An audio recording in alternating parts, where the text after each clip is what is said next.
시작되면서 제 아내가 병원에서 약을 일주일치를 받아왔는데 그 약봉지를 잃어버렸어요. 이제 한 3일치 더 남았는데 연휴 기간이라서 약을 더 받을 수도 없고, 그래서 밤에 내 뒤지다가 포기했어요. 그 다음날 아침에 아내는 포기하고 저는 또 찾기 시작했습니다. 기도했어요. 기도해야 되잖아요. 항상 주님, 약봉지가 어디 있는지 저에게 가르쳐 주십시오. 기도하면서 찾았는데, 찾았을까요? 예, 주님이 어떤 지혜를 주시냐 하면은 쓰레기통을 뒤져라. 제 아내가 그 전에 약을 먹으면서 약봉지를 버리면서 남아있는 약까지 버리지 않았을까, 이런 생각이 탁 떠오르더라고요. 그래서 쓰레기통을 뒤지니까 약봉지가 나왔습니다. 항상 기도하라고 하셨는데, 쉬지 말고 기도하라고 하셨는데, 어떤 상황에서든지 우리가 기도하는 거죠. 매 순간순간 우리는 기도하지 않을 수가 없습니다. 우리의 지혜와 능력으로 살아갈 수가 없기 때문에 기도하는 거죠. 그렇게 기도했을 때에 하늘에 계신 우리 아버지께서 들으시고 또 응답해 주십니다.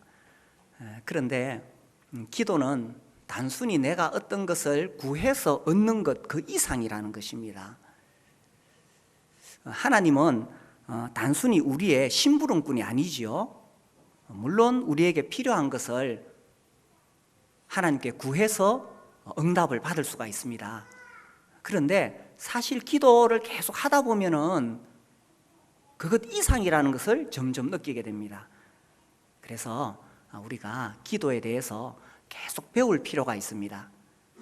특별히 성경의 최고의 기도의 교사이신 예수님께서 그러므로 너희는 이렇게 기도하라 하면서 기도를 우리에게 가르쳐 주셨어요.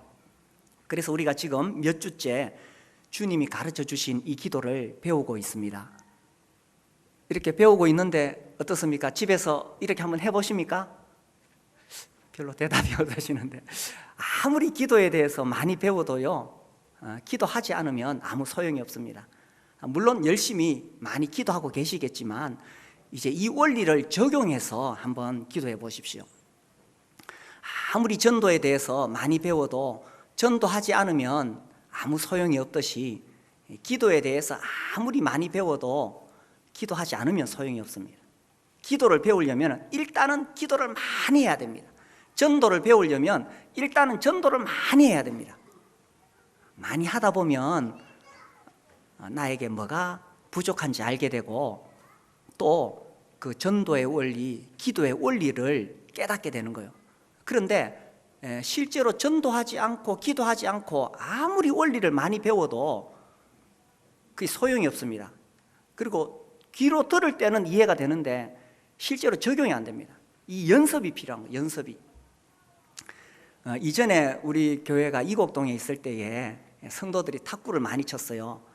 저는 그게 참 필요하다고 생각했어요. 성도들이 서로 교제할 수 있으니까. 근데 저는 이 공하고는 정말 친하지 못합니다. 큰 공이든 작은 공이든. 그런데 이제 성도들하고 교제를 하기 위해서 제가 탁구를 배웠어요. 탁구장에 가서 탁구를 배웠는데 워낙 제가 이 공하고 안 친해서 배워도 안 되더라고요. 마지막에 제가 배운 기술이 있는데, 이 라켓을 엉덩이 쪽으로 빼가지고 이렇게 싹 돌리면서 휘감는 거예요. 코치가 시범을 보여주는데 공이 완전히 돌아요. 그걸 뭐라 그러던데, 이름이 있던데, 뭐죠 그게? 예, 하여튼 그런 게 있어요. 그래서 제가 몇 번 해보니까 될 때도 있고 안 될 때도 있어요. 근데 그걸 제대로만 익히면은 아주 강력한 방어와 공격이 되겠어요. 근데 제가 지금 그거 할 수 있을까요? 지금 못해요. 왜냐하면 연습을 안 하니까. 그래서 아무리 좋은 원리가 있다 하더라도 하지 않으면 소용이 없는 거예요. 그래서 이번 기회에 이 기도에 대해서 배우면서 이제 기도해 보시기 바랍니다. 평소에 기도하지 않았던 분들은 일단 주님이 가르쳐 주신 기도로 시작하는 거예요. 하늘에 계신 우리 아버지요, 이짝 시작하는 거예요. 이름이 거룩히 여김을 받으시오며 나라가 임하시오며, 이렇게 이제 기도하시고, 또 그동안에 기도를 계속 해오신 분들은 지금 이 주님이 가르쳐 주신 기도를 전하면서 제가 전하는 특별한 어떤 메시지가 있죠. 이 주님이 가르쳐 주신 기도를 이제 두 부분으로 나눌 수 있는데, 전반부에는 하나님을 향한 기도가 있습니다. 그 다음에 후반부에는 인간을 향한, 나의 필요를 향한 기도가 있는데, 지금 우리가 전반부를 다루고 있습니다. 이 전반부에서 우리가 알 수 있는 것은 기도는 하나님을 향한 것이다라는 것입니다. 그래서 그동안 기도를 많이 하면서 단지 나의 필요를 위해서만 계속 기도해 왔다면은, 이제는 우리가 예수님으로부터 배워서 한 차원 높은 기도를 해보자는 것입니다.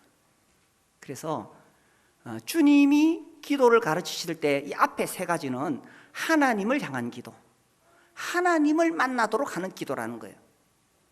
그래서 하나님 앞에 가자마자 하나님 이거 주세요, 저거 주세요, 하나님을 심부름꾼처럼 부려먹는 것이 아니라 이름이 거룩히 여김을 받으시오며, 이게 어떤 의미인지를 제가 설명했습니다. 나라가 임하시오며, 이것도 설명했죠. 근데 여기 우리가 이렇게 기도할 때에는 주님을 높이고 찬양하는 의미도 있지만, 주님 나도 그렇게 살고 싶습니다, 그리고 나도 그렇게 살기를 원합니다 하는 헌신의 고백이 이 안에 들어있다는 것입니다. 그래서 오늘은 이제 뜻이 하늘에서 이루어진 것 같이 땅에서도 이루어지다, 이제 이 부분을 다루려고 합니다. 그래서 이제 이 앞에 나오는 세 가지는 하나님을 향한 기도인데, 칼빈이 이런 표현을 썼어요. 이러한 기도가 드려지는 동안 우리는 하나님의 영광만을 주시하게 된다. 반면 우리 자신은 잊어버리고 우리 자신의 이익은 염두에 두지 않게 된다. 그래서 기도하러 하나님께 나아갔을 때에 하나님을 바라보고 하나님을 높이고, 기도는 하나님을 갈망하는 것이다 라는 것입니다. 그래서 그 기도를 통해서 하나님 그분을 구하고 하나님을 만나는 거죠. 많은 기도의 사람들의 기도를 보면은 저는 어떻게 이런 경지까지 이르렀을까? 아직 저는 그런 것을 잘 경험해 보지 못했는데, 이 기도의 사람 그러면은 손꼽히는 분 중에 하이드라는 선교사가 있습니다. 인도 선교사죠. 한 번은 이제 어떤 분이 이 하이드를 만나서 이렇게 부탁했어요. 하이드 씨, 나를 위해 기도해 주세요 했더니 그가 내 방에 들어와 문을 잠그고 무릎을 꿇더니 5분간 그의 입에서 한마디의 말도 없이 침묵으로 기다리더군. 내 심장의 두근거림과 고동소리를 들을 수 있을 정도였네. 나의 얼굴에 뜨거운 눈물이 흘러내림을 느꼈고 내가 하나님과 함께 있음을 알았네. 그는 눈물이 흘러내리는 얼굴을 위로 들고 오 하나님 하고 입을 연 후 다시 적어도 5분간 침묵을 지키더군. 그 후 그가 하나님과 깊은 대화를 하고 있음을 알았을 때 내가 전에 한 번도 들어보지 못했던 사람들을 위한 기도가 그의 심령 깊은 곳에서부터 우러나오는 것을 보았네. 이 기도의 사람 하이드는 잠도 안 자고 음식도 안 먹고 기도했던 사람입니다. 그가 하나님 앞에 이 자기 친구를 데리고 가서 탁 무릎을 꿇는 순간 아무 말도 하지 않았지만 그 친구는 하나님께서 그곳에 임재해 계신다는 것을 온몸으로 느꼈고 자기도 모르는 사이에 눈에서 눈물이 흘렀다는 것입니다. 그래서 이 기도는 나 중심적으로 나의 무엇을 구하기 전에 하나님을 향한 것이고 하나님을 갈망하는 것이고, 그리고 결국 무엇을 구하느냐, 우리가 오늘 읽었던 본문 말씀 뜻이 하늘에서 이루어진 것 같이 땅에서도 이루어지이다. 그래서 기도는 하나님의 뜻이 이루어지도록 구하는 것이라는 것입니다. 기도가 뭐라고요? 하나님의 뜻이 이루어지도록, 나의 뜻이 아니라 하나님의 뜻이 이루어지도록. 그렇게 되기 위해서 우리가 이 하나님 중심의 관점이 필요합니다. 나의 어떤 인간적인 관점이 아니라 하나님 중심의 관점. 제가 그 하경삼을 몇 번 소개해 드린 적이 있습니다. 이 헨리 블랙가비가 쓴 책을 통해서 이제 우리 봄학기에는 이번에는 개설하지 않고 다음 가을 학기에 또 개설할 계획입니다. 제가 처음에 그 책을 읽으면서 처음에 의아하고 좀 충격을 받았던 말이 있습니다. 우리는 다 이런 생각을 하고 있습니다. 내 인생을 향한 하나님의 뜻이 무엇일까? 나를 향한 하나님의 뜻이 무엇일까? 이 궁금하지 않습니까? 별로 안 궁금하신 것 같은데 저는 그런 생각을 많이 했었어요. 나를 향한 하나님의 뜻이 무엇일까? 궁금했는데 이 책에서는 딱 이렇게 나옵니다. 나를 향하신 하나님의 뜻이 무엇인가가 중요하지 않다는 거예요. 이상하지 않습니까? 별로 이상하지 않은 것 같은데 저는 정말 이상했습니다. 더 나아가 충격을 받았습니다. 아니, 나를 향한 하나님의 뜻이 무엇인가가 중요하지 않다니 이게 무슨 말인가 해서 급하게 막 읽어가기 시작했습니다. 그분의 주장은 그것이 중요한 게 아니라 하나님의 뜻이 무엇인가가 중요하다는 거예요. 그 미묘한 차이를 아시겠어요? 나를 향한 하나님의 뜻이 무엇인가 했을 때 나는 나 중심으로 생각하고 있다는 거예요. 그게 아니라 하나님의 뜻이 무엇인가 했을 때 하나님의 관점으로 볼 수 있다는 것입니다. 그래서 나를 향한 하나님의 뜻이 아니라 하나님의 뜻을 발견해서 그 하나님의 뜻에 나를 조정하고 순종해서 그 하나님의 뜻에 나를 맞추라는 것입니다. 제가 거기까지 읽었을 때 그렇지, 내가 여기서 지금까지 놓치고 있었구나, 어떤 면에서 너무 나는 자기중심적으로만 생각했구나 하면서 이렇게 그동안 얽혀있던 많은 것들이 풀려지는 그런 느낌을 받았습니다. 이분이 모세를 예로 드는데, 자, 모세를 생각해 봅시다. 첫 번째는 뭐냐 하면 하나님께서 모세를 향한 하나님의 뜻이 아니라 이스라엘 백성 전체를 향한 하나님의 뜻이 있었다는 것입니다. 그게 뭡니까? 이집트에서 노예 생활하는 이스라엘 백성들을 해방시키는 것이 이스라엘 백성 전체를 향한 하나님의 뜻이었죠. 그 뜻이 우선입니다. 먼저 있었습니다. 그 다음에 하나님께서 그 일을 이루시기 위해서 모세를 부르셨다는 것입니다. 그래서 모세를 향한 하나님의 뜻이 중요한 것이 아니라 이스라엘 백성 전체를 향한 하나님의 뜻이 더 중요했다는 것입니다. 그것을 위해서 하나님께서 모세를 부르시고 모세를 사용하셨던 거죠. 그래서 그 하나님의 뜻에 모세는 자신을 조정하고 순종했어야 했다는 것입니다. 그래서 우리가 참 궁금합니다. 나를 향한 하나님의 뜻이 무엇일까? 이제는 시각을 조금 바꾸어 볼 필요가 있습니다. 하나님의 관점에서 보는 거죠. 자기 중심이 아니라 하나님 중심으로 보는 겁니다. 그런데 우리는 본성적으로 너무나 자기 중심입니다.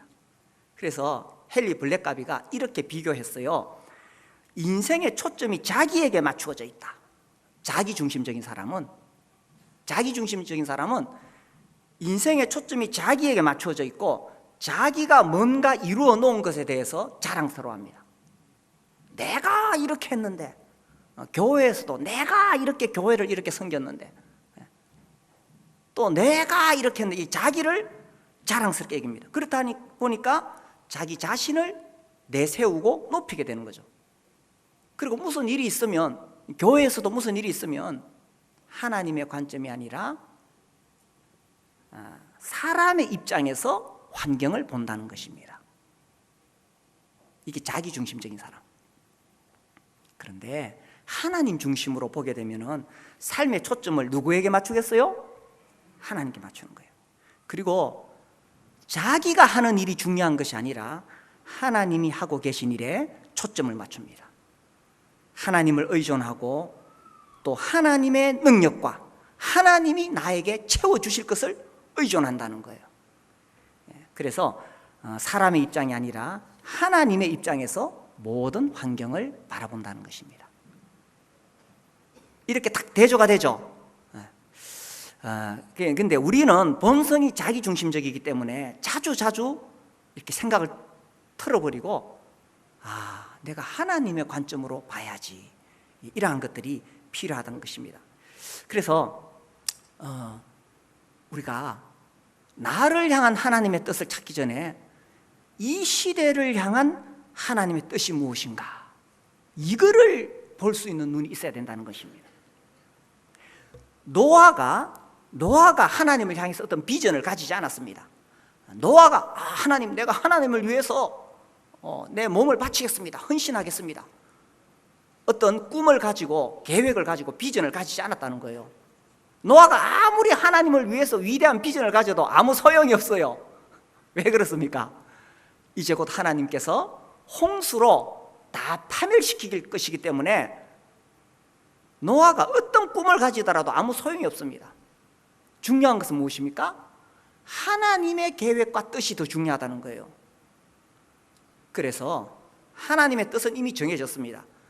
그 당시 타락한 인류를 홍수로 심판하겠다는 것. 그러면 하나님 뜻이 뭐냐? 그 가운데서도 이제 인류의 씨를 보존하시기를 원하시는 거예요. 그걸 위해서 노아를 부르신 것입니다.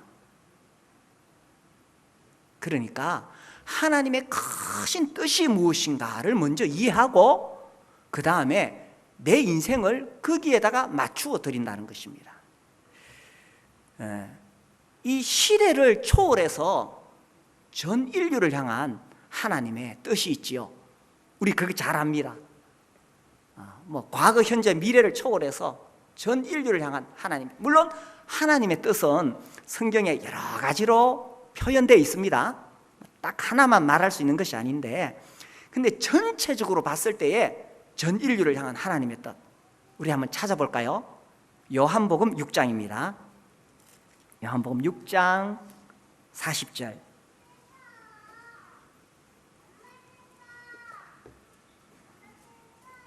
(6장 40절) 우리 함께 읽겠습니다.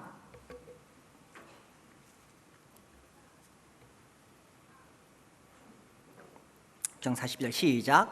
내 아버지의 뜻은 아들을 보고 믿는 자마다 영생을 얻는 이것이니 마지막 날에 내가 이를 다시 살리리라 하시니라. 이 우리가 너무 잘 아는 말씀입니다. 교회가 존재하는 이유죠, 그죠? 그게 뭡니까? 영혼 구원하여 제자 삼는 것이죠. 그래서 전 인류를 향한 하나님의 가장 위대하신 뜻은 예수님을 보고 믿어서 영생을 얻는 것이다 라는 것입니다. 그래서 나를 향한 하나님의 뜻을 찾기 전에 하나님의 뜻이 이러한데 내가 어떻게 이 뜻에 따라 살 수 있느냐, 내 인생을 어떻게 거기에 초점을 맞출 수가 있느냐 하는 거죠. 교회 역사학에 아주 유명한 라투렛이라는 분이 있습니다. 이분이 이 교회사에 대한 책들을, 아주 두꺼운 책을 쓰셨는데 19세기가 인류의 역사 가운데 굉장히 특별한 세기였고, 무엇보다도 이 선교의 역사에 있어서 19세기가 가장 위대하다 이렇게 표현합니다. 그래서 1815년부터 1914년까지를 이분은 19세기로 잡아요. 1814년은 나폴레옹이 결정적으로 이 전쟁에서 패배한 해이고, 1914년은 혹시 아십니까? 1차 세계대전이 일어난 해죠. 요 100년간을 19세기로 보는데 이 시대에 가장 위대한 선교의 역사가 일어났다. 제가 왜 이렇게 잘 아느냐 하면 이 형제운동의 역사를 연구하다 보면 딱 여기에 나오게 돼 있어요. 그래서 제가 공부를 했어요. 그래서 지난 1800년 동안 이루어져 왔던 선교보다는 그 19세기 동안에 더 많이 전 세계로 복음이 전거되었기 때문에 이 19세기가 가장 위대하다. 이 시기에 또 우리 브래들린이 형제 운동을 통해서 전 세계에 복음을 전하고 교회를 세웠습니다. 그래서 이 19세기 그 무렵에는 정말 해외 선교, 이게 너무나 중요한 시대였습니다. 예수님의 이름을 한 번도 들어보지 못하고 죽어가는 사람들이 너무나 많았기 때문에. 그런데 오늘날 21세기는 물론 지금도 해외 선교를 해야 됩니다. 그러나 그와 함께 지금 이 시대에 정말 제가 봤을 때 중요한 것은 목장 선교와 함께 수직 선교입니다.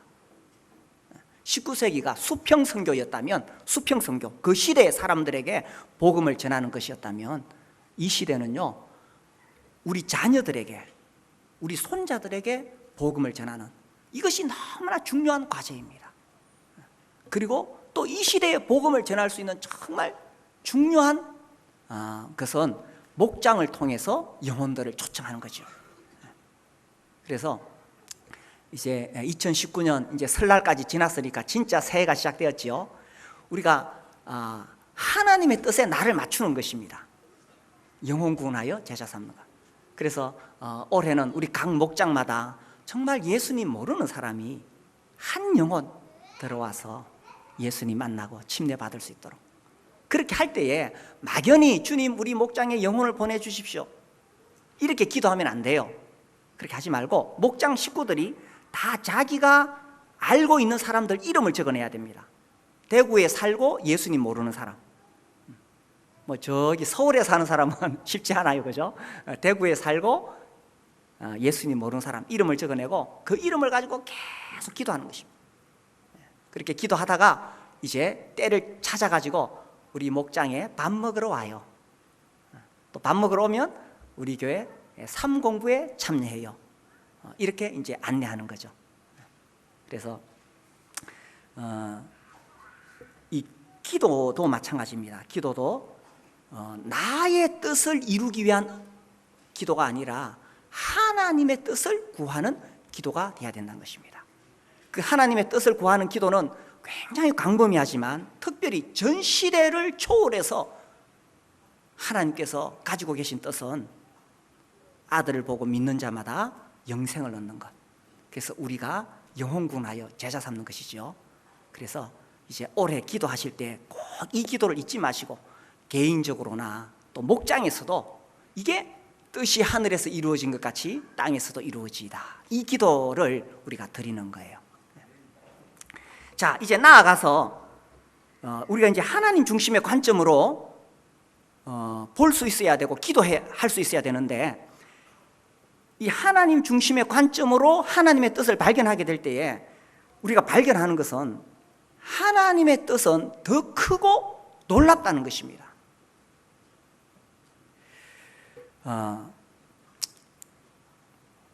우리가 기도를 했는데 응답이 오지 않은 경우가 많지요. 그때 좌절합니다. 하나님 왜 기도를 안 들어주시지? 또 그러다가 몇 번 기도 응답을 받지 못하면 기도를 포기하기도 합니다. 근데 왜 그런 현상이 생기느냐 하면 하나님께 나의 뜻을 관철시키려고 했다는 것입니다. 물론 우리에게 필요한 것을 계속 주님에게 끊임없이 구할 필요가 있습니다. 그런데 더 중요한 것은 기도는 나의 뜻을 하나님 앞에 막 이렇게 때를 써서 받아내는 것이 아니라 하나님의 뜻이 이루어지도록 기도해야 된다는 거예요. 자, 이것은 나아가서 뭘 이야기하느냐 하면 나의 삶의 주도권을 온전히 하나님께 드린다는 것입니다. 내 인생을 내가 원하는 나의 뜻을 이루기 위해서 살아가는 것이 아니라는 거예요. 그건 내가 주인된 인생이잖아요. 구원을 받는다는 것은 주인이 바뀌는 것입니다.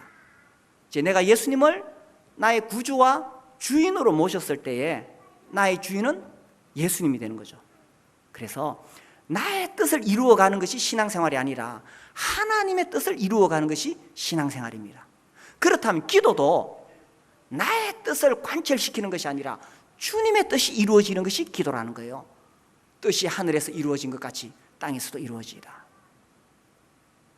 이게요, 우리는 본성적으로 너무나 자기중심적이고 자기 뜻을 이루고자 하는 욕망이 너무 강해요.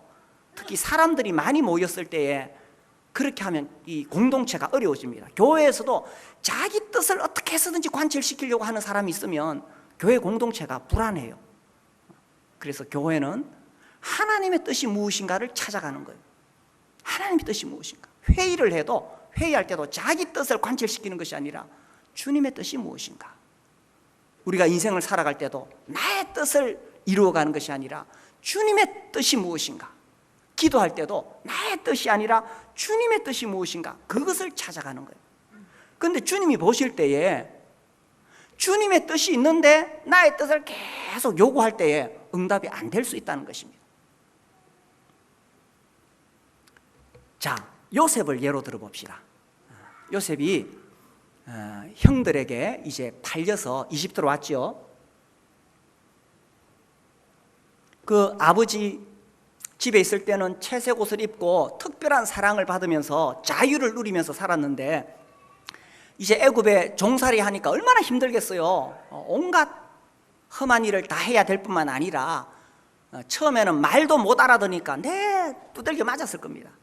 인격적으로 모욕당하고 얼마나 힘들겠어요. 그래서 요셉이 기도하기를 하나님 나를 빨리 고향으로 돌려보내 주십시오 이렇게 기도하지 않았을까요?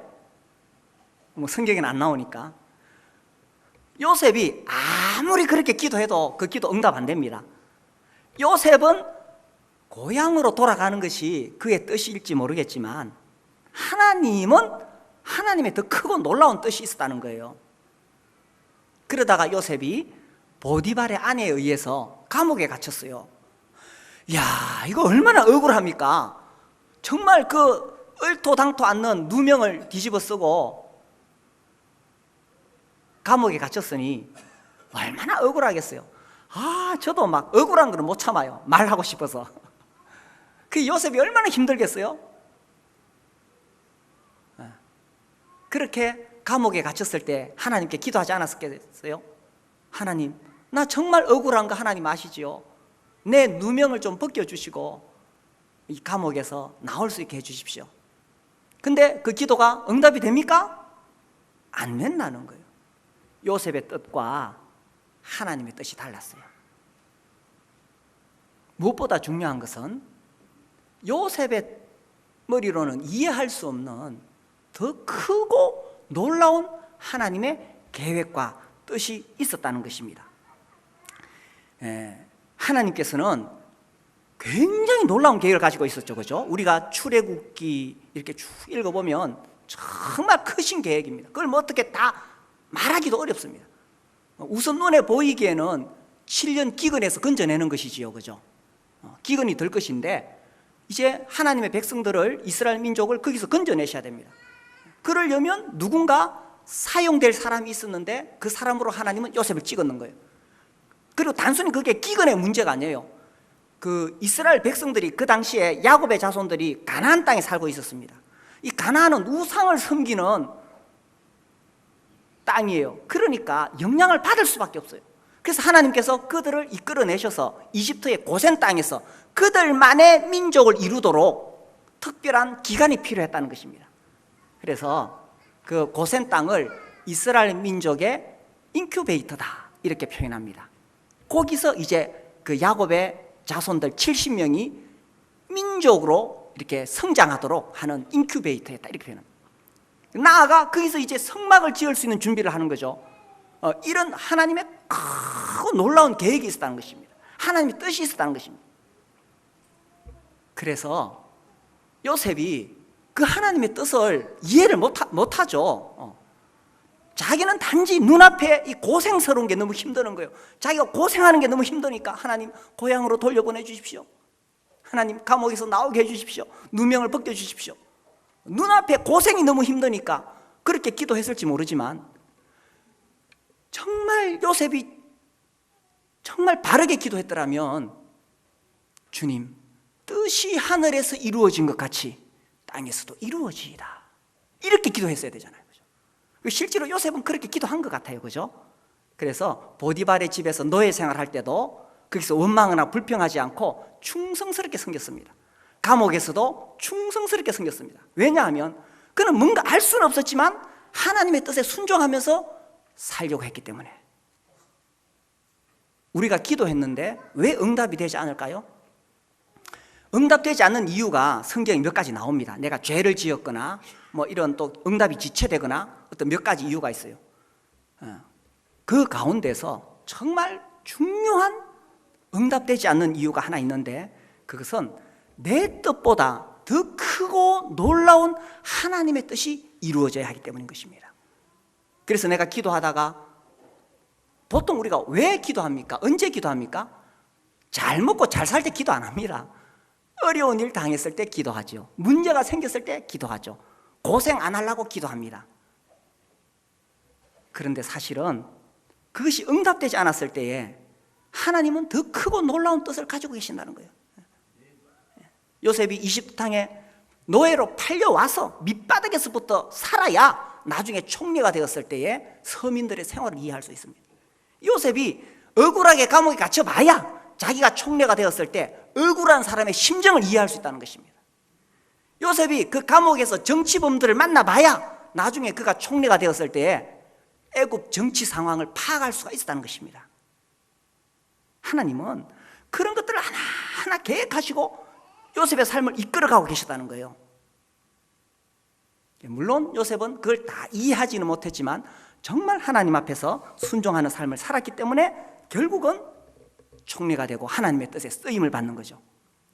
그래서요, 우리가 기도할 때에 물론 나에게 필요한 것들을 구할 수가 있습니다. 당연히 우리에게 필요한 것을 구해야 되죠. 하늘에 계신 우리 아버지니까 아버지한테 못할 말 뭐 있어요? 우리가 다 이야기할 수 있습니다. 그러나 내 뜻대로 되지 않았다고 실망할 필요는 하나도 없습니다. 왜냐하면요, 하나님의 더 크고 놀라운 뜻이 이루어지고 있으니까. 요셉이 그 노예 생활에서 벗어나지 않아도, 감옥에서 벗어나지 않아도 그 당시로서는 어렵고 힘들지만 하나님의 더 크고 놀라운 뜻이 이루어지고 있었다는 거예요. 그래서 우리가 기도할 때 낙심하지 않는 것입니다. 지금 당장 응답이 되지 않을 때, 하나님의 더 크고 놀라운 뜻이 이루어지고 있는 것이구나. 그래서 뜻이 하늘에서 이루어진 것 같이 땅에서도 이루어지이다. 우리가 그런 마음으로 하루하루 살아가고 그런 마음으로 기도하는 거예요. 예수님도 그렇게 기도하셨죠. 겟세마네에서 그 십자가를 진다는 것은 결코 쉬운 일이 아닙니다. 그 정말 만약 내가 십자가를 진다고 생각해 보십시오. 한 인간이라도 그것은 쉬운 일이 아닌데 하나님이신 그분이 십자가를 지신다는 것은 정말 보통 일이 아닙니다. 그래서 그분도 겟세마네에서 기도하는 거예요. 아버지여, 할만하시거든 이 잔을 내게서 거두어 주시옵소서. 십자가에 죽기 위해서 오셨지만 그 십자가는 쉽게 감당할 수 있는 게 아니에요. 그래서 주님도 그렇게 기도하는 거예요. 그러나 뭐라고 하셨어요? 내 원대로 마시옵고 아버지의 원대로 되기를 원하나이다. 하나님의 더 크고 놀라운 뜻이 이루어져야 되는 거예요. 아버지의 뜻은 아들을 보고 믿는 자마다 영생을 얻는 이것인데, 그 아들이 십자가에서 죽어야만 우리 죄인이 구원받을 수 있는 길이 열리는 거예요. 아버지의 더 크고 놀라운 뜻을 위해서 예수님은 내 원대로 마시옵고 아버지의 원대로 되기를 원하나이다. 이것이 기도라는 것입니다. 그래서 우리가 이제 기도할 때 하늘에 계신 우리 아버지여, 이름이 거룩히 여김을 받으시오며, 우리의 초점이 주님을 향하는 것입니다. 나라가 임하시오며 주님의 통치를 구하고 주님의 통치 아래 들어가겠다는 것입니다. 뜻이 하늘에서 이루어진 것 같이 땅에서도 이루어지라. 예, 주님의 뜻이 이루어지길 원합니다. 내가 주님의 뜻을 기쁘게 맞이하고 순종하겠습니다. 이것이 주님이 가르쳐 주신 기도였다는 것입니다. 우리 모두 주님의 뜻이 이루어지는 그런 기도를 드리고 그렇게 살아갈 수 있게 되기를 바랍니다. 함께 일어나서 기도하겠습니다.